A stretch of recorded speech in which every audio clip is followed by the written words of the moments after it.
झारखंड के पूर्व मुख्यमंत्री रघुवर दास इन दिनों अपने पुराने अंदाज में दिखाई दे रहे हैं। होली के दिन गिरिडीह में हुई हिंसा के बाद रघुवर दास घटनास्थल पर पहुंचे और वहां उन्होंने अधिकारियों की जमकर क्लास लगाई। उन्होंने पक्षपात करने का आरोप भी लगाया, जिसके बाद जेएमएम और कांग्रेस, बीजेपी और रघुवर दास पर हमलावर हो गए हैं। दिखाते हैं एक रिपोर्ट, क्या कुछ चल रहा है। झारखंड के पूर्व मुख्यमंत्री रघुवर दास इन दिनों फिर अपने पुराने अंदाज में दिख रहे हैं।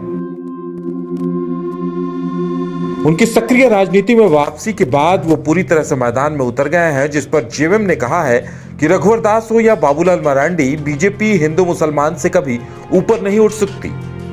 जेएमएम ने आगे आरोप लगाते हुए कहा कि 1,36,000 करोड़ जो केंद्र से बकाया है, उस पर तो इन्होंने चुप्पी साध रखी है और यहाँ बड़ी बड़ी बातें करते हैं।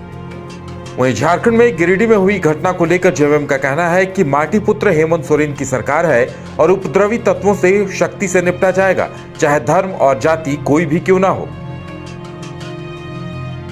रघुवर दास की सक्रियता को लेकर जेएमएम का कहना है कि प्रदेश की कमान रघुवर दास को नहीं मिलने वाली है और बीजेपी में नेताओं में आपसी होड़ है कि केंद्र के पास नंबर अपना कौन बढ़ाएगा। अरे हिंदू मुसलमान से ऊपर उठिएगा कभी आप लोग। रघुवर दास जी हो चाहे बाबूलाल जी हो, और किसी मुद्दे पर ध्यान नहीं जाता।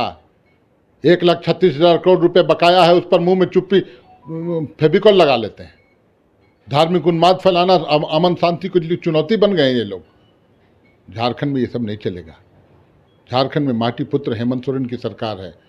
उपद्रवियों से सख्ती से निपटा जाएगा, चाहे किसी धर्म किसी संप्रदाय के हों। झारखंड की शांति से कोई समझौता। वहीं बीजेपी ने रघुवर दास के बयान को लेकर कहा है कि आपसी सौहार्द बरकरार रखने का ठेका सिर्फ हिंदुओं ने नहीं ले रखा है। इस पर बीजेपी का कहना है कि कुछ लोग हमेशा आपसी सौहार्द बिगाड़ने की कोशिश करते हैं, इसलिए बीजेपी हिंदू और मुसलमान दोनों से अपील करती है कि एकता और अखंडता को बरकरार रखना उनकी जिम्मेदारी है। बीजेपी ने आरोप लगाते कहा कि जब से इंडिया गठबंधन की सरकार आई है, राज्य में इस प्रकार की घटनाएं तेज हो गई हैं। देखिए, झारखंड मुक्ति मोर्चा और इनकी जो सरकार है, इनको मैं एक ही बात कहना चाहूँगी कि चोर की दाढ़ी में तिनका। इनकी सरकार जब से आई है, देखेंगे आप कि किस तरीके से सिर्फ और सिर्फ लाठी चार्ज करवाया गया, क्योंकि ये सरकार तो लाठी चार्ज की है। आज आप देखिए एक युवक के साथ किस तरीके से लाठी बरसाया गया। ये तस्वीरों में है कि उस युवक के पूरे शरीर में लाठी की छाप पड़ गई। आप युवा अगर सड़क पे आते हैं तो ये लाठी बरसाती है, युवा हक अधिकार की बात करते हैं तो ये एफआईआर करवाती है, और अहंकार में डूब गई है ये सरकार कि इनको लाठी के अलावा कुछ नहीं दिख रहा है। और ये जो घटना गिरिडीह में घटी है, इससे साफ तौर पे ये प्रमाणित होता है कि लोकतंत्र की हत्या की गई है और लोकतंत्र की हत्या कतई बर्दाश्त नहीं की जाएगी। और जो भी दोषी हो, दोषी को कानून के अकॉर्डिंग सही तरीके से उसको सजा मिले, ताकि दोबारा इस तरीके से बर्बरता ना बरती जाए। वहीं कांग्रेस ने रघुवर दास के बयान को लेकर कहा है कि धर्म, जाति, सद्भाव और सामाजिक समरसता को बांटने का पर्यायवाची शब्द बीजेपी बन गई है और बीजेपी के पास कोई मुद्दा नहीं है, और जब भी ऐसा होता है तो वो हिंदू और मुसलमान का सहारा लेते हैं और एक बार फिर यही होता दिखाई दे रहा है।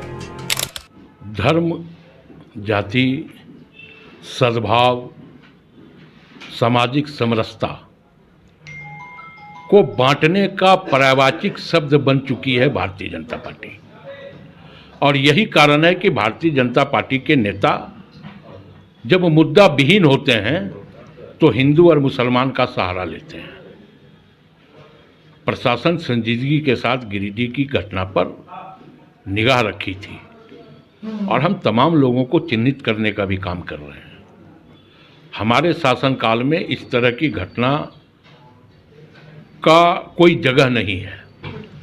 रघुवर दास जी लाख एग्रेसिव हों, हमें यह लगता है कि 2 करोड़ प्रत्येक वर्ष युवाओं को रोजगार देने का वादा भी उनका था, महंगाई कम करेंगे ये भी वादा उनका था।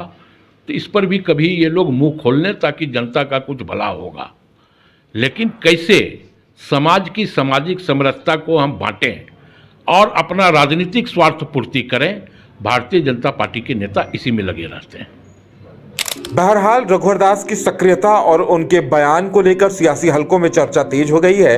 आने वाले दिनों में यह देखने वाली बात होगी कि सरकार इस तरह की घटनाओं पर कहां तक लगाम लगा पाती है और बीजेपी किस तरह से सरकार की कमजोरी को लेकर सरकार को घेर पाने में कामयाब होती है। रांची से न्यूज़ बाइस्कोप के लिए सौरभ सिंह की रिपोर्ट।